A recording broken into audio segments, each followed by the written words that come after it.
Magic کرنے والی Kate وان D نے یسوع مسیح کو قبول کر لیا ہے۔ وہ جادو ٹونے کو چھوڑ کر زندہ خداوند یسوع مسیح کے پاس آ گئی ہیں۔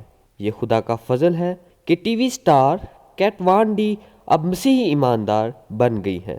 اس سے پہلے کیٹ وان ڈی چرچ گئیں تو ان کے بہت سارے دوست چرچ میں موجود تھے۔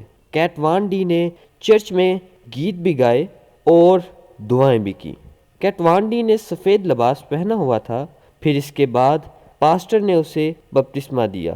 تقریباً 1 سال پہلے انہوں نے اعلان کیا تھا کہ وہ کالے جادو کو چھوڑ رہی ہیں اور اپنے کالے علم کی تمام کتابیں پھینک دیں گی اور اپنی زندگی کو تبدیل کریں گی۔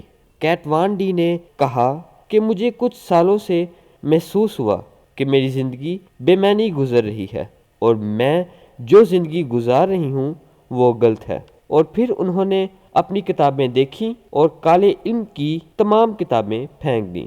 انہوں نے کہا، میں ان غلط چیزوں میں سے کوئی چیز اپنے خاندان میں شامل نہیں کرنا چاہتی۔ انہوں نے یسوع مسیح کو قبول کر کے خود کو اور اپنے گھرانے کو بچا لیا ہے، جیسا کہ کلام مقدس میں اعمال کی کتاب اس کا 16 باب 31 آیت میں یوں لکھا ہے کہ خداوند یسوع مسیح پر ایمان لا تو اور تیرا گھرانہ نجات پائے گا۔ میجک کرنے والی کیٹ وان ڈی نے یسوع مسیح کو قبول کر لیا ہے۔ وہ جادو ٹونے کو چھوڑ کر زندہ خداوند یسوع مسیح کے پاس آ گئی ہیں۔ یہ خدا کا فضل ہے کہ ٹی وی سٹار کیٹ وان ڈی اب مسیحی ایماندار بن گئی ہیں۔ اس سے پہلے کیٹ وان ڈی چرچ گئیں تو ان کے بہت سارے دوست چرچ میں موجود تھے۔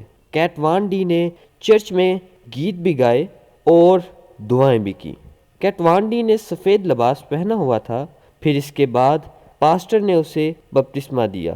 تقریباً 1 سال پہلے انہوں نے اعلان کیا تھا کہ وہ کالے جادو کو چھوڑ رہی ہیں اور اپنے کالے علم کی تمام کتابیں پھینک دیں گی اور اپنی زندگی کو تبدیل کریں گی۔ کیٹ وان ڈی نے کہا کہ مجھے کچھ سالوں سے محسوس ہوا کہ میری زندگی بے معنی گزر رہی ہے اور میں جو زندگی گزار رہی ہوں وہ غلط ہے۔ اور پھر انہوں نے اپنی کتابیں دیکھیں اور کالے علم کی تمام کتابیں پھینک دیں۔ انہوں نے کہا، میں ان غلط چیزوں میں سے کوئی چیز اپنے خاندان میں شامل نہیں کرنا چاہتی۔ انہوں نے یسوع مسیح کو قبول کر کے خود کو اور اپنے گھرانے کو بچا لیا ہے، جیسا کہ کلام مقدس میں اعمال کی کتاب اس کا 16 باب 31 آیت میں یوں لکھا ہے کہ خداوند یسوع مسیح پر ایمان لا تو اور تیرا گھرانہ نجات پائے گا۔